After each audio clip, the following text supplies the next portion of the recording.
Saya Rilia Gobel dan hari ini kita akan membuka episode pertama dengan sebuah tema yang sangat penting namun juga sangat sensitif.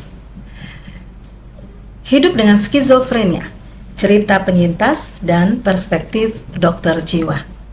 Sudah hadir dengan saya hari ini Dr. Anita Dundu, spesialis kedokteran jiwa. Halo dokter. Halo, selamat sore. Dan juga tamu spesial kita nih, Feren Paruntu. Halo semua, salam kenal. Nama saya Feren Octavia Paruntu. Seorang penyintas skizofrenia yang sudah bertahun-tahun hidup berdampingan dengan kondisi ini. Terima kasih sekali lagi sudah hadir dan sudah mampir di ceritamu hari ini. Ya, Feren tadi sudah begitu sudah begitu bersemangat ya. Semangat hari ini ya Feren ya. Semangat, senang hari ini. Kondisinya hari ini Bahagia, stabil walaupun ya ada sakit lambung, mual, malas makan, pusing, tapi ya tetap memaksakan diri untuk produktif.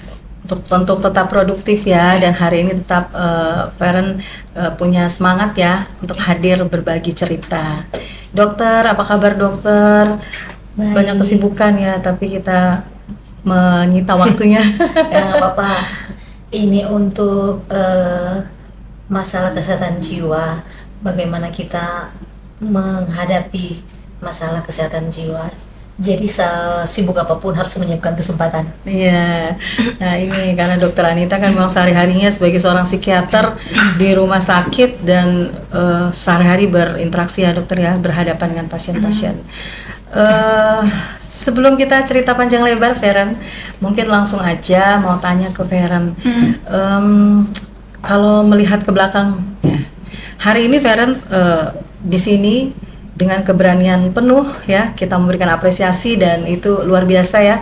Feren bisa hadir sini, pengen membagi, kata Feren tadi, membagi pengalaman, membagi kekuatan gitu ya Feren ya. Nah, kalau diingat-ingat ya, di awal-awal Feren bisa menceritakan nggak apa sih sebenarnya di awal-awal itu, mungkin tahun-tahun sebelumnya, beberapa tahun yang lalu, apa yang Feren rasakan sehingga Feren merasa ada sesuatu mungkin yang berubah dalam hidup Feren? Jadi awal datang ke psikiater ya, awal depresi. Jadi awal itu aku kerja di salah satu tempat rame. Di situ aku kena pelecehan verbal. Atasannya galak banget, tekanannya kuat. Hari-hari aku dapat serangan itu semua, Terus pulangnya kok pengen self harm Ya, pakai cutter, tapi di kaki. Itu aku lakuin tanpa orang tua tahu. Luka. Katanya kan kalau udah self harm gitu bakal keterusan kan, dapat ketenangan dari situ. Tapi puji Tuhan cuma satu kali. Terus karena aku nggak kuat dengan tekanan dunia kerja itu, aku resign, tapi di rumah dimarahin. nggak diterima karena Feren berhenti kerja. Dimarahin karena kami orang sederhana harus kerja lah supaya kakak aku udah menikah, jadi mereka sangat berharap aku jadi melanjutkan estafet untuk jadi tulang punggung keluarga. Sementara aku sadar mental aku lemah, tapi itulah yang awalnya gitu dok, ibu. Gitu. Jadi awalnya karena Feren merasa di tempat kerja itu sering ditekan, mungkin gitu ya, mungkin sering kena marah, Kena disudutkan, diomeli setiap hari, dapat gitu. pelecehan verbal seksual. Oh, iya. Dan itu berapa lama Feren menghadapi situasi itu? Ada 1 tahun, 2 tahun? Enggak, itu kan masa COVID. Oh, Itu oke. masa COVID. Aku bertahan di situ 2 bulan. 2 bulan ya, agak lama berarti ya. Feren, tapi orangnya apakah anaknya tertutup, pemalu gitu, Enggak. atau sebetulnya Enggak, dulunya aku nggak gini. Aku itu dari kecil, karena aku orang Kristen. Ibu, makasih sekali untuk tim Smile. Walaupun aku Kristen, kalian menerima aku dengan baik. Ya. Jadi aku itu pelayanan gereja, melayani. Pokoknya nggak takut orang. Aku pelayanan sebagai penari rebana. Ya. Begitu. Jadi tidak masalah sebenarnya selama ini Feren berinteraksi, bergaul, Iya. ya biasa-biasa aja. Itu kan masih SMA. Oh, iya. Aku pengen kuliah, tapi keluarga nggak Ya, bisa ya. karena mami aku Karena kondisi ekonominya ekonomi terpaksa begitu, Feren harus jadi kerja, ya. aku kerja. Kan di gereja itu aku bersuka cita, maksudnya lingkungannya positif, begini. Tapi pas masuk dunia kerja Kok keras. begitu? Ya. keras. Jadi awalnya ya kayak gitu lah, Dok. Aku resign, aku nangis di kamar, dimarahin, gini, ditekan. Udah dapat tekanan dari kerjaan Sampai di rumah juga. dimarahin juga. Jadi aku serba salah, aku nangis lah. Pokoknya aku orang yang ceria, suka berteman. Aku menutup diri, Dok. Ada nggak tempat curhat, punya teman terus curhat? Ada sahabat aku, teman-teman. Aku bakal berterima kasih mereka mungkin di akhir. Jadi sebenarnya pada saat itu walaupun di keluarga juga mungkin seperti tidak menerima keputusan Feren untuk berhenti kerja, tapi Feren kan punya teman-teman begitu untuk curhat. Ada sahabat aku dia sahabat SMA aku. Kami berteman dari tahun 2013 sampai sekarang, walaupun dia sekarang sudah di Bali, tapi kami komunikasi terus. Namanya Angel ya? Angel. Oh, namanya Angel ya. Ya. Angel ini yang salah satu yang turut memberikan dukungan Iya, sejak awal ya, Dia ke tahu, Feren. Iya. cerita, tahu. Ya. Dan bagaimana rasanya Feren ketika merasa bahwa saya ini ada sesuatu yang lain, kayaknya parah, kayaknya butuh pertolongan profesional atau medis, itu bagaimana ceritanya? Dok, aku mengurung diri itu berbulan-bulan, gak nafsu makan, terus berat badan aku itu turun drastis, dan aku sadar, kayaknya ini aku nggak beres, ini kesadaran dari aku sendiri. Ya. Aku nggak mau ngerepotin mereka. Aku datang ke rumah sakit Ratu Mbuisan yang di Sario. Ya. Waktu itu masih di Sario. Tahun berapa itu kalau Bulan Februari tahun 2021. 2021. Oke. Aku datang sendiri, aku lihat wah banyak orang. Aku datang sendiri. Aku kan nggak tahu prosesnya kayak gimana. Jadi aku cuma sampai di depan, aku pulang lagi, terus pulang nangis, ibu mami, tapi kalian jangan bilang aku anak mami ya, ini bakal ke-trigger. Mami tanya, kamu dari mana? Aku bilang, aku dari rumah sakit jiwa Ratu Mbuisan. Kok sampai ke situ? Udah, akhirnya ada ibu, bukan ibu, kalau orang Manado bilang Maan. Ya. Ibu baptis. Tapi dia juga itu kakaknya mama aku, tantenya Vera, sekaligus juga ibu baptis. Iya. Dia juga ada kakaknya itu berobat psikiater. Jadi dia kasih tahu, bikin rujukan di puskesmas. Bagaimana prosedurnya? Gini. Puskesmas. Terus puskesmas aku kan di Wonasa. Jauh sekali dari Rumah sakit puskesmas aku di Wonasa. Terus bilang mau ke psikiater, susternya kayak ngijek tapi kan ternyata jangankan orang awam, perawat saja bisa mengijek, Bu. I'm so sorry buat perawat, mungkin nggak semuanya, semua, iya. tapi aku memang sensitif, jadi kayak ditertawakan mau ke psikiater. Justru merasa makin down. Udah gitu makin ya. down, makanya aku nggak mau datang ke sana. Terus ditanya ketemu dokter, mereka hampir nggak kasih rujukan karena mereka lihat aku sehat, fisik aku Secara sehat, fisik. Iya. secara fisik aku sehat, tapi hampir memang nggak dikasih.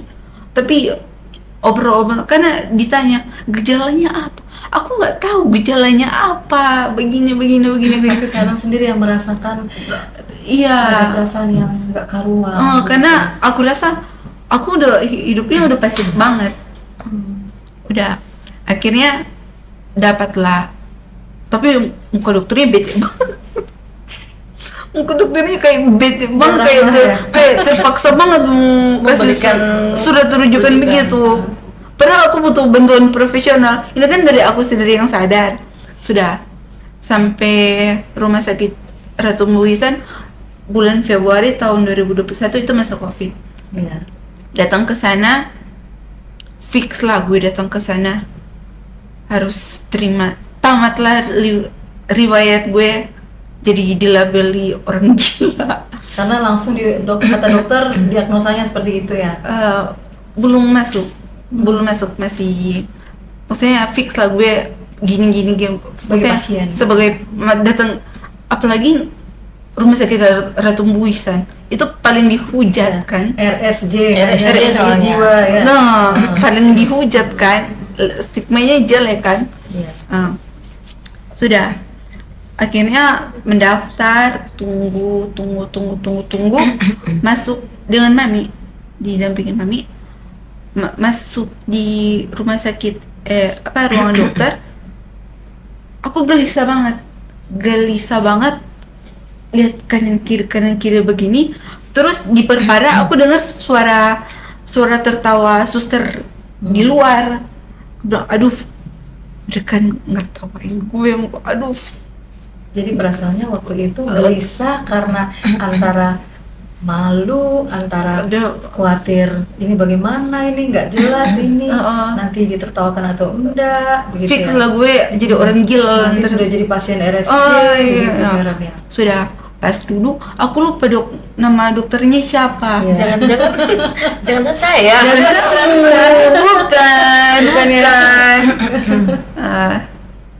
Bukan loh. Kan saya di situ. Badannya lebih besar. Saya dulu gemuk. Pasti bukan lah pasti. Iya. Kalau itu kan pasti dokter ingat. Duduk kan, sudah duduk. Kan pasien pertama ditanya, apa yang kamu rasakan? Karena menumpuk, aku nggak jawab, aku nangis. Iya. Aku nangis di situ, aku nangis. Jadi dokternya itu tanya-tanya ke mami aku itu orangnya kayak gimana, gini. Mami itu jawabnya itu kayak aku sehat banget, Nggak ada masalah. Nggak ada masalah. Iya, dia rajin ke gereja, tapi kalau nggak ada apa-apa cuma di rumah gini. Sudah. Kita nggak setuju. Kenapa kayaknya jawaban mami terlalu sehat, kayak aku terlalu sehat. Abis itu dokter lihat aku, dia tanya, jadi aku udah ada kemampuan jawab, jadi aku jawab gini, aku udah lupa sih kata-katanya gimana. Kita gini. Terus dia tanya, ada perencanaan bunuh diri nggak? Ada. Aku jawab ada. Dia tanya yang kayak gimana? Aku jawab gini. Terus karena pertama kali berobat kan dapat obat 7 hari dulu kan dok, sebelum dapat 1 bulan 7 hari dulu. 7 hari. Aku minum bersyukur aku cocok obat psikiater karena aku Ada alergi. perubahan. Aku Oh, alergi iya, iya. obat Obat-obat. alergi obat antibiotik, amoxicillin, panadol yang begitu. Kalau minum Langsung bengkak merah. bintik-bintik apa begitu. Itu kan alergi. Alergi. Alergi. Kalau ini ternyata cocok, nggak- Ternyata- tidak menimbulkan alergi. Gitu. Enggak. Iya. Pas minumnya pertama takut mau minum, takut alergi. Ternyata pas minum kayak langsung fly begitu. Tapi dok, mungkin lantaran sudah sebenarnya mungkin lantaran keluarga juga masih ada yang mendukung, ada yang enggak. Kan obat itu hanya membantu dalam biologis. Kalau lingkungannya Bikin belum ini ya, belum bikin mendukung, tidur. kalau Bikin keluarganya istirahat. belum mendukung, tetap masih bakal ke-trigger. Muncul lagi perasaannya. Masih kayak gitu. balik-balik lagi. Ya, pokoknya awalnya yang kayak gitu. Nah, tadi Feren bilang sempat ada keinginan bunuh diri. Itu kenapa? Apa karena memang perasaan yang memang sudah nggak ini, atau ada nggak kayak bisik-bisikan, ada yang menyuruh Feren, ayo pakai cutter begitu? Kira-kira ada nggak waktu itu? Mungkin karena muncul di pikiran dia pasti bisikan lah, tapi bukan bisikan suara, intimidasi lah. Intimidasi. Intimidasi seperti apa? Eh, Suaranya mengintimidasi atau pikiran sendiri. Ah. Oke, Pikiran sendiri. Karena tekanannya udah gede, kok tiba-tiba pengen self harm. Padahal dulu nggak pernah pikiran gitu. Tapi aku lakuin dok. Aku lakuin. tapi tidak ada yang menyuruh. Nggak ada yang menyuruh. Itu tiba-tiba kepikiran sendiri dan aku lakuin sendiri tanpa keluarga tahu. Dan darah-darahnya itu Iya. Sempat berdarah. berdarah banyak. Dan darah-darahnya itu aku taruh di dinding. Maksud aku kalau mereka lihat itu, mereka, ih kamu kenapa? Aku harapnya, ih kamu kenapa kok sampai gini-gini? Tapi nggak ada. Dimarahin. Malah dimarahin. Kenapa darahnya kamu taruh begini. Tekanan lagi. Iya. Wah, Feren. Jadi sampai ke tindakan sudah seperti itu ya. Dan sebetulnya Feren inginkan apa pada saat kejadian itu yang sampai darah-darah mau ditempel? Apa yang Feren harapkan? Aku butuh perlindungan. Aku butuh mereka dimengerti kalau aku yang sakit mental udah berobat, maksudnya berobat. Tapi karena keluarga aku taat banget akan Tuhan, doktrin agamanya kuat.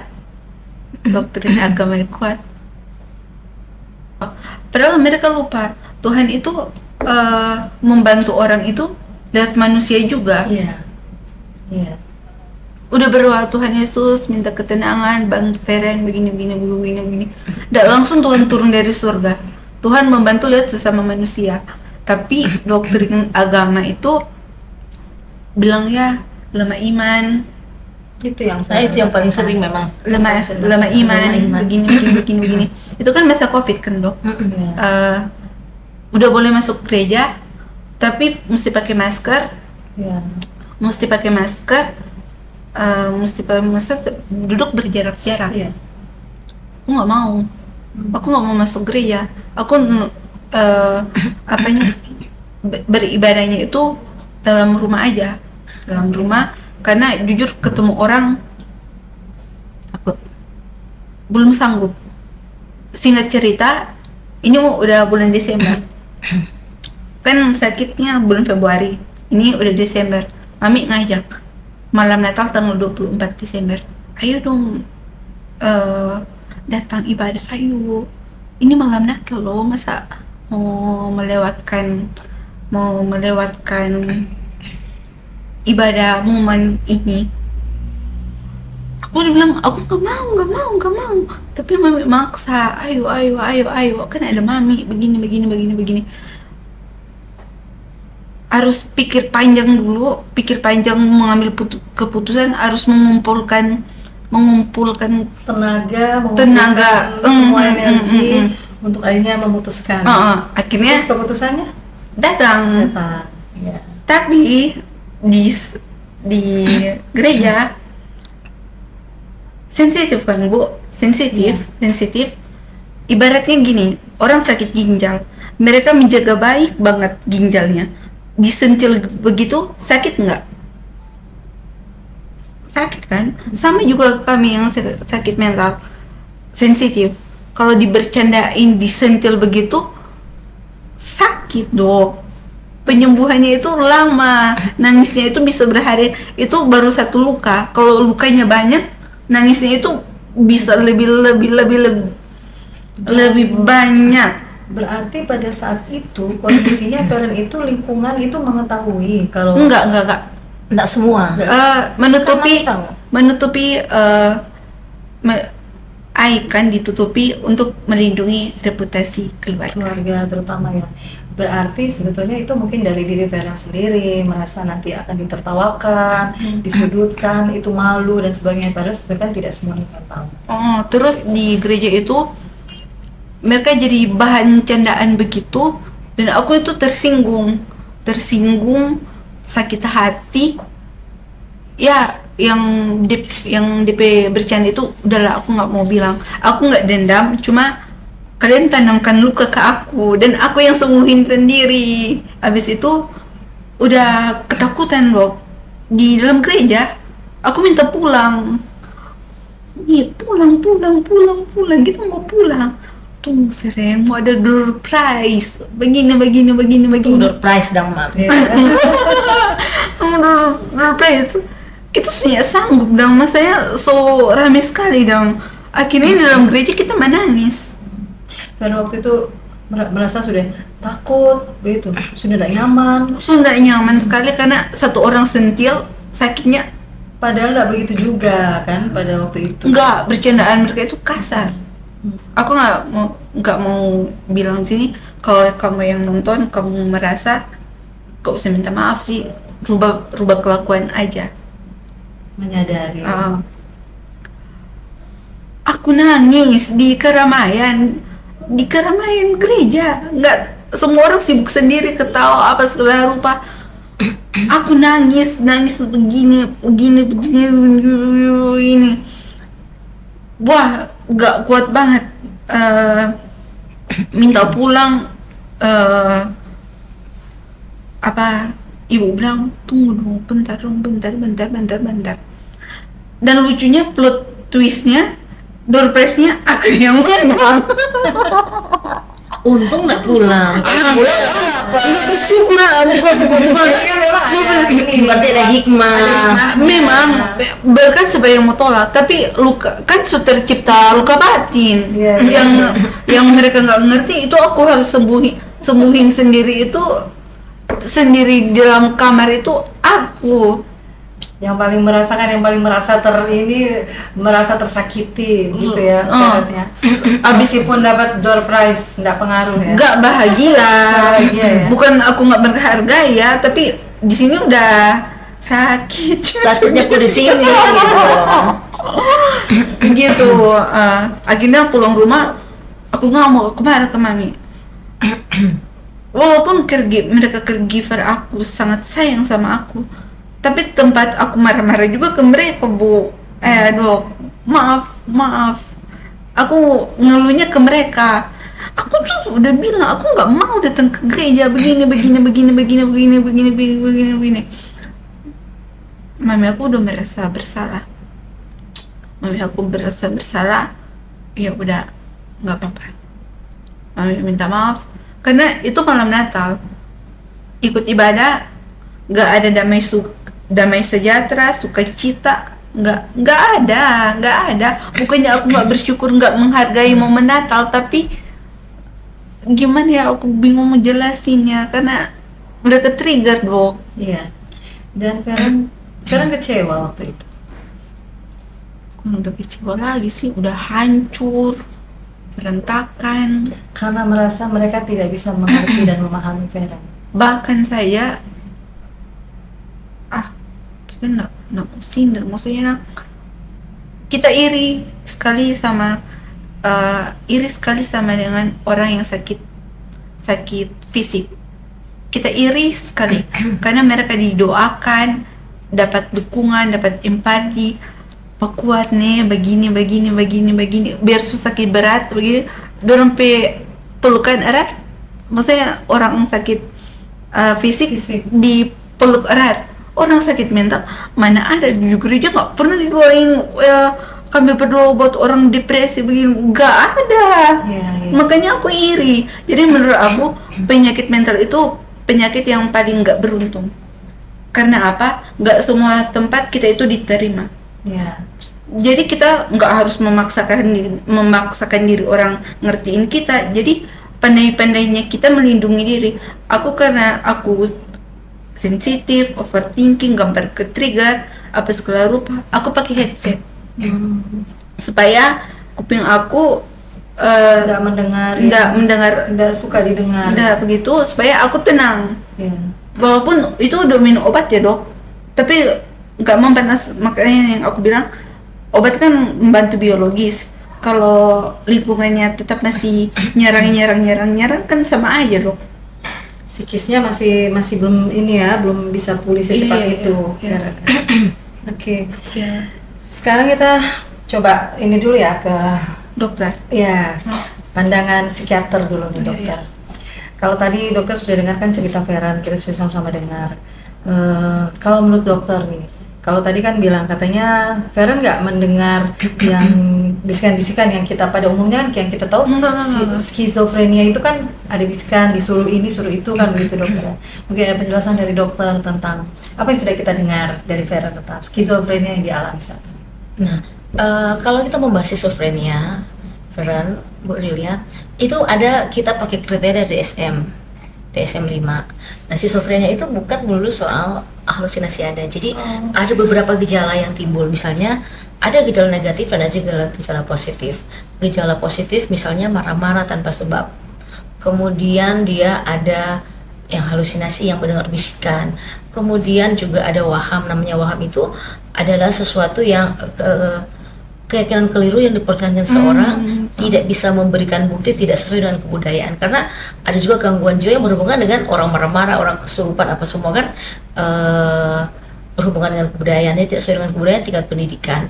Nah, seperti kemudian ada juga yang dia takut-takut tidak mau keluar rumah, kemudian jadi malas melakukan aktivitas. Nah, jadi malas melakukan aktivitas, dan itu kalau skizofren itu berlangsung, kalau menurut DSM-5 berlangsung itu selama 6 bulan. Kalau di bawah 2 minggu psikotik akut, dan kalau antara 2 minggu sampai 6 bulan itu namanya skizofreniform, walaupun gejala-gejalanya mirip. Karena kita lihat dari prognosa, mungkin kalau psikotik akut mungkin pengobatan lebih cepat. Nah, mungkin makanya tadi saya tanya tidak mau keluar rumah karena apa? Ada ketakutan seperti apa? Jadi itu ada, atau misalnya tadi kan Feren bilang di gereja seperti orang tidak memahami, terus orang ketawa. Jadi ada yang kadang-kadang kita kalau kita jalan terus kita lihat orang berbisik-bisik, orang ketawa-ketawa, walaupun mungkin tidak ke kita, tapi pas kita lewat, jadi kita merasa orang itu membicarakan diri kita, tertuduh. Kok mereka membicarakan kita ya? Itu gejala-gejala area of reference. Kemudian juga waham kejar, dia curiga ada orang yang yakin bahwa ada orang yang mau menjahati dirinya. Nah, bisa dimulai karena ada suatu stres. Tapi faktor keturunan kita juga harus tidak bisa mengesampingkan faktor keturunan. Tapi tidak semua orang di skizofrenia anak juga mengalami seperti itu. Tergantung juga ada genetikanya juga ya. Semua penyakit itu mau dia apa, selalu kalau kita ke dokter tanya ada nggak yang seperti ini. Tetapi bukan semua orang ada keturunan itu menjadi seperti itu. Mungkin ada pola asuh yang baik, tingkat pendidikan yang baik. Jadi itu tidak timbul. Jadi seperti itu kalau skizofrenia. Nah, Feren sendiri ada nggak jadi malas? Kan tadi Feren bilang malas melakukan aktivitas, itu kan gejala negatif. Kemudian tadi bilang nafsu makan turun, tidak ada atau masih hilang. ada tapi hilang, atau tidak ada atau masih ada tapi malas makan, itu jadi beda.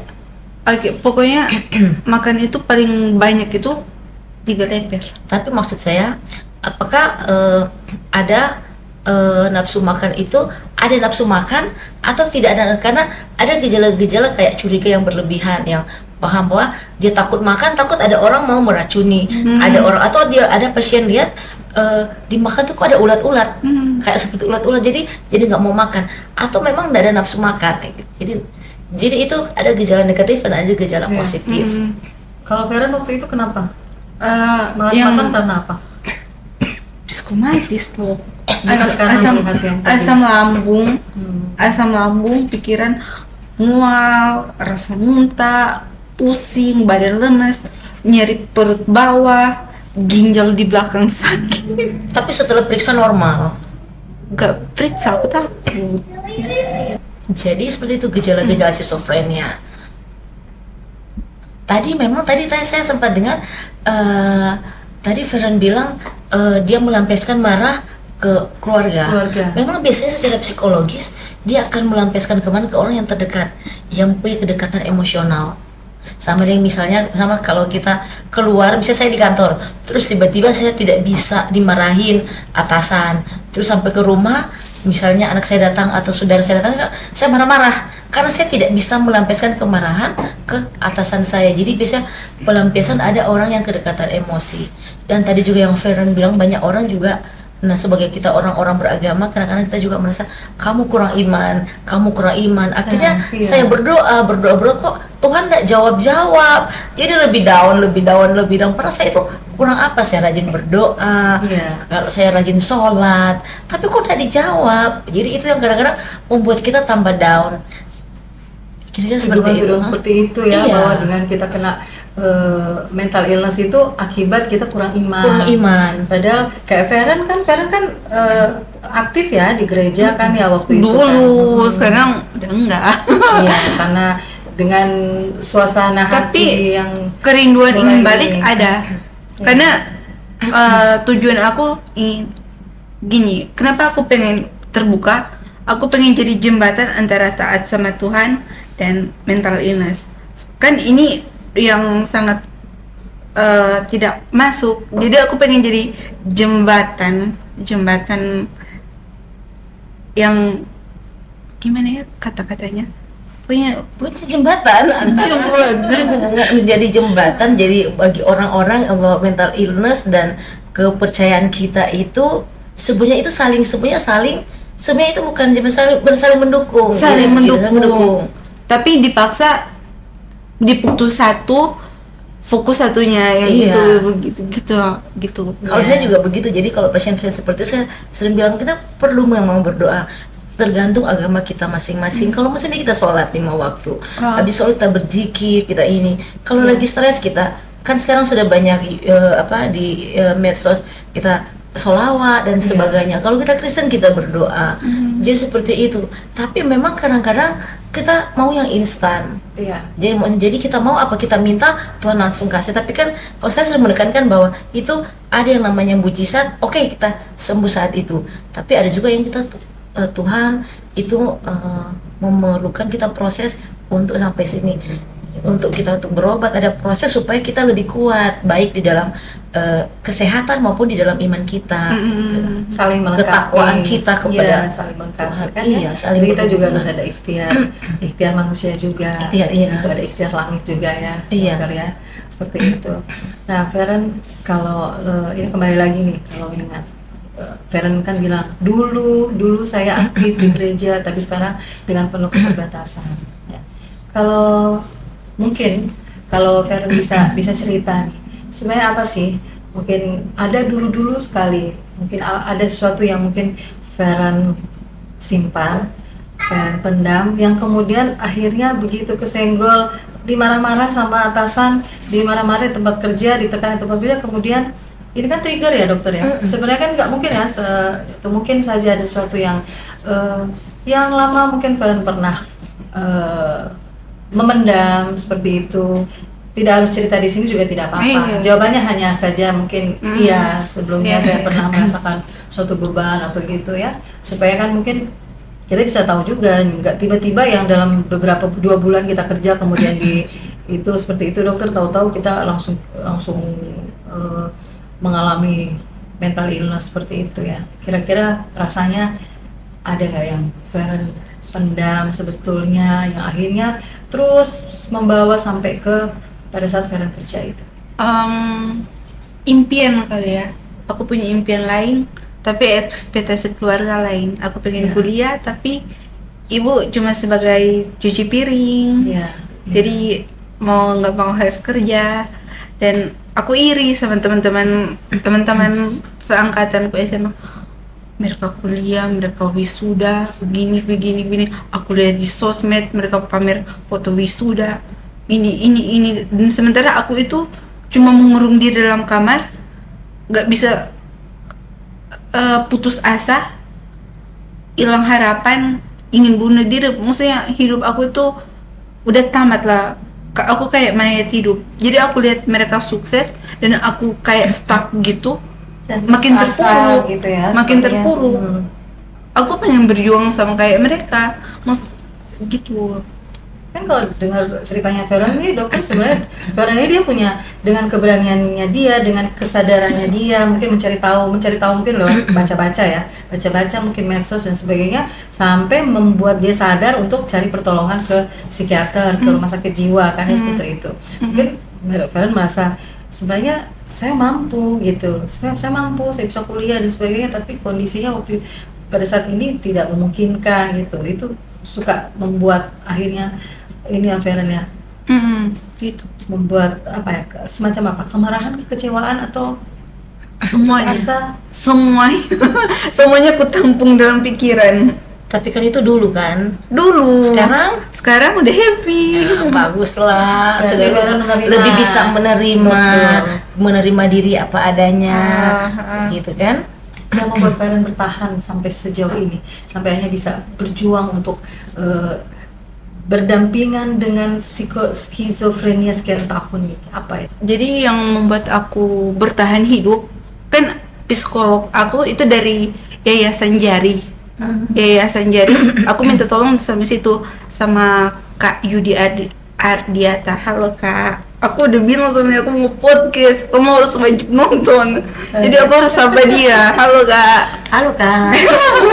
Jadi dia berterima kasih buat Tim Smai karena mau merangkul aku walaupun berbeda keyakinan.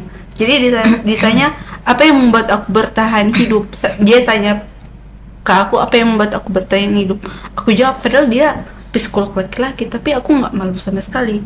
Aku jawab karena Idol 17. Ada yang K-popers di sini. Oh ya? bukan aku mengtuhankan mereka ya. Aku depresi. Tuhan menghibur aku lewat sesama manusia. Idol, bukan aku mengtuhankan idol K-pop, enggak. Aku minta tolong Tuhan berikan aku kekuatan, penghiburan apa semua. Tuhan itu jawab tapi lewat sesama manusia. Mereka itu 13 orang. Cakep, bertalenta, pelawak juga. Lagu-lagu mereka juga itu nyentuh banget buat Membuat Feren Lebih semangat, lebih karena kena di hati. kena di hati. Jadi aku sangat berterima kasih buat Idol 17. Mereka luar biasa. Walaupun orang bilang ngapain ngestan idol K-pop, mereka aja nggak tahu kamu hidup. Pasti kan bilang begitu. Padahal ada platform namanya Weverse, itu interaksi antara penggemar dengan Idolanya. penggemar dengan idolanya. Mereka itu sering bilang jangan sampai sakit, jangan lupa makan, begitu. Kata-kata sederhana begitu yang buat aku selalu Kan kadang-kadang kata-kata sesederhana pun itu bisa menyentuh kita. Nggak perlu kata-kata yang indah, kata-kata yang menarik. Aku paling sering mau bunuh diri. kapan terakhir? Masih nggak muncul rasa ingin bunuh? Yang paling ekstrim aja aku ceritain. Nggak apa-apa. Apa? Tahu patung yang berdoa begini dekat pantai? Iya. tahu. Malam-malam aku ke situ. Dingin, berdiri bebatuan. Di situ aku berdiri, ombaknya gede, airnya gelap, pokoknya serem banget. Tapi enggak melakukan kan? Serem banget. Tapi kondisinya aku udah terpojok, Dok. Terus Terpojok. Kamu nggak berguna, kamu cuma nyusahin orang tua, kamu nggak punya masa depan, gini. Pokoknya intimidasinya banyak. Tapi anehnya, kalau aku loncat, ini bukan masalah takut. Kalau aku loncat bunuh diri, aku tenggelam, mayatnya susah diketemuin. masih ada berpikir seperti itu. Itu salah satu positif untuk mencegah itu terjadi. Padahal pengen bunuh diri, Dok, tapi pengen dikuburkan dengan layak. Kayak aneh, tapi masih nyata. bermain antara Feren masih punya logika. Begitu. Akhirnya nggak jadi. Itu kan kalau begitu kan, Dok, bisa masuk itu kan Neraka. bukan maksudnya Kan udah semua agama, semua orang itu kalau dari kecil mau Islam, kalau masih kata bunuh diri itu nggak mau masuk surga, masuk mana maksudnya Gak boleh.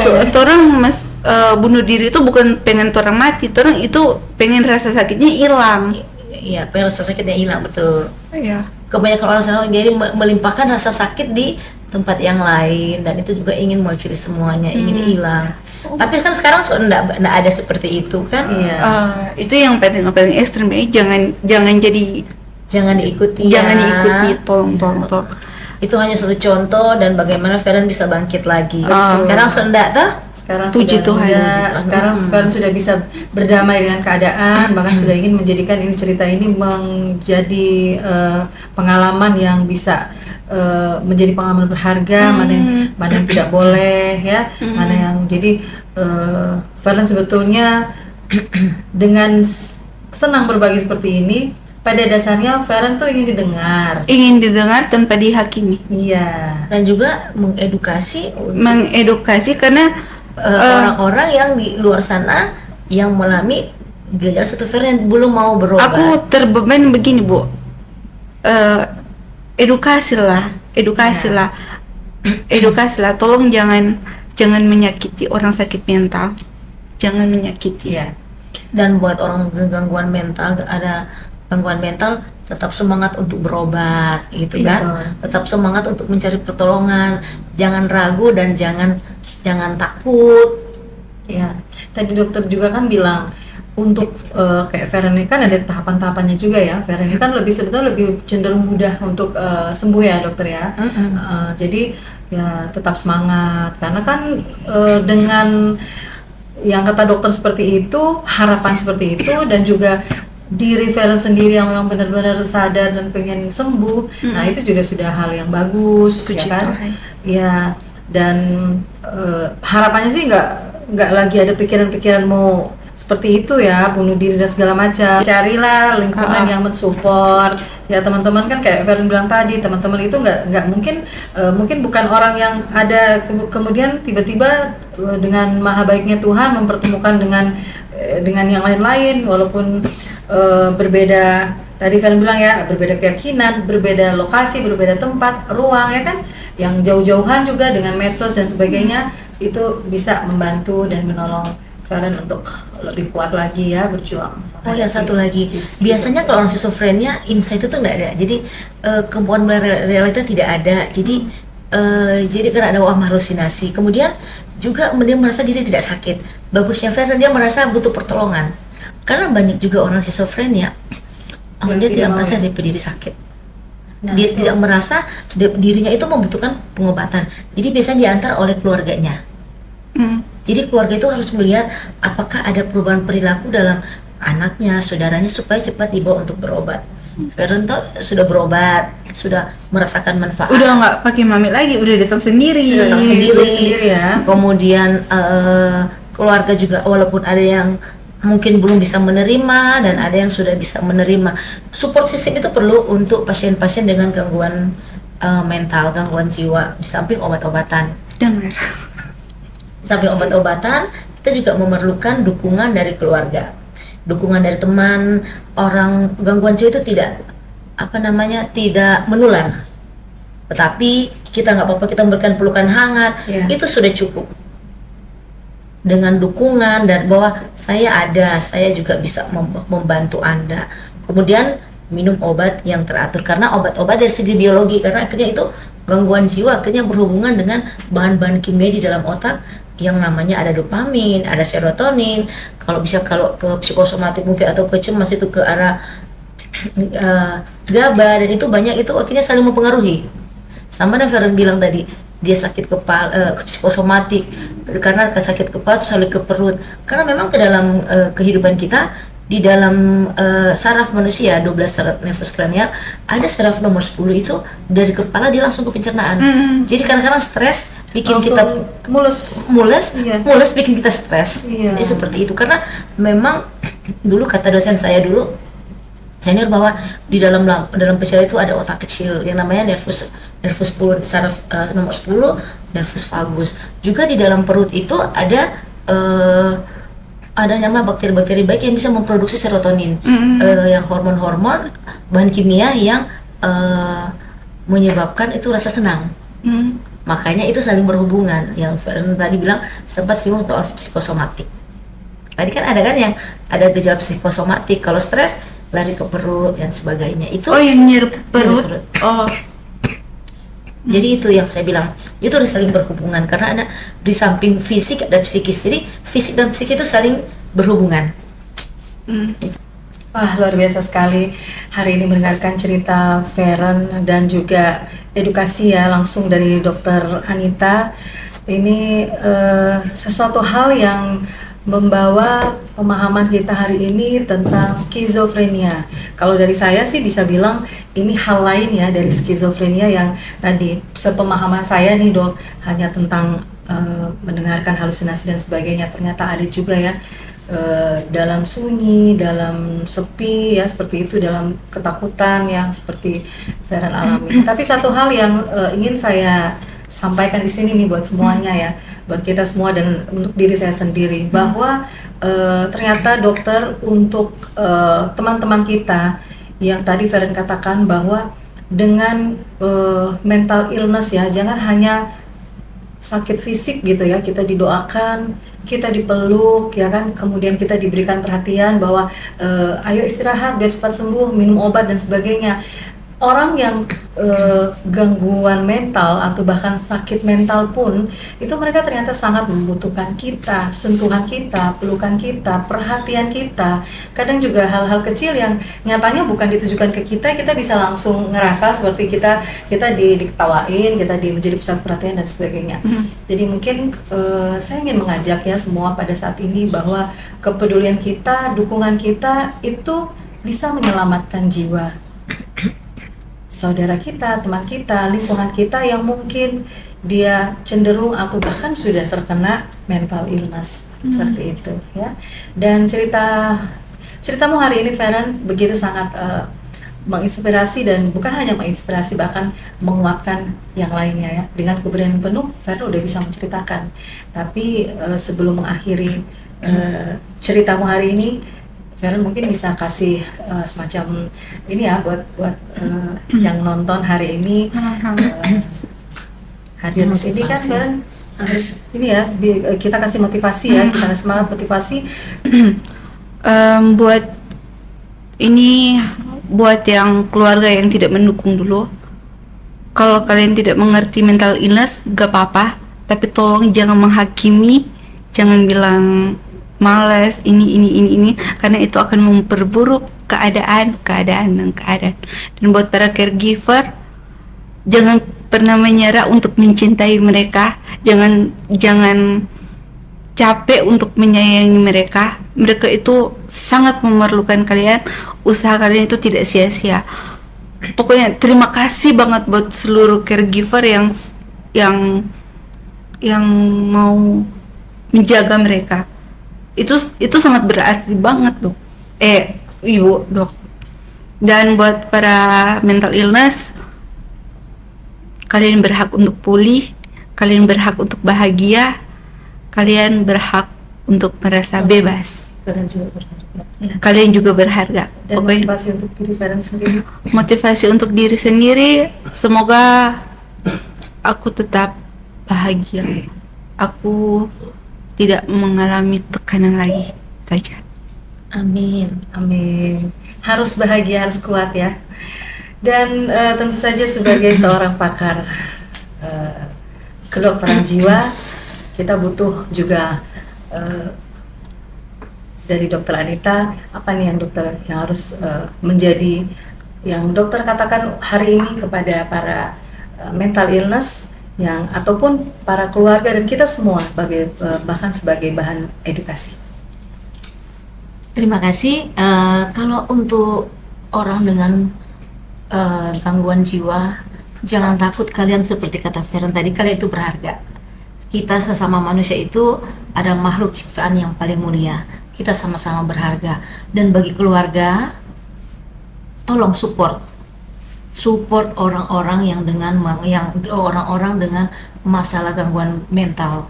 Karena gangguan mental itu membuat, sama kayak Feren tadi, kurang nyaman, tapi mereka kita support dengan baik, dia bisa berproduktif dan dia juga bisa berkarya seperti yang lain. Dan tapi kita juga harus mengingatkan untuk tetap meminum obat. Ada beberapa penyakit yang memerlukan obat yang dalam jangka waktu yang lama. Pengobatan itu perlu. Jadi antara obat dan dukungan keluarga itu sangat perlu. Dan kita jangan hanya mementingkan kesehatan fisik, juga kesehatan mental juga kita harus mengutamakannya juga. Jadi kesetaraan antara kesehatan jiwa dan kesehatan fisik. Terima kasih. Terima kasih dokter. Hari ini kita hentikan stigma ya tentang mental illness itu, dan semoga tentang hari ini ceritamu hari ini Feren itu akan salah satu langkah kita bersama untuk menghentikan stigma di masyarakat tentang mental illness, menjadi sebuah cerita yang lebih manusiawi dan yang menjadi tanggung jawab kita bersama. Semoga kita semua sehat-sehat ya, fisik, mental, psikis ya dok ya, hati, jiwa, pikiran, dan semuanya kita bisa melewati bersama-sama. Jangan ada yang berjalan sendirian ya Feren ya. Terima kasih sudah mendengarkan dan sudah mampir di ceritamu hari ini. Sampai berjumpa di cerita berikutnya. Assalamualaikum warahmatullahi wabarakatuh.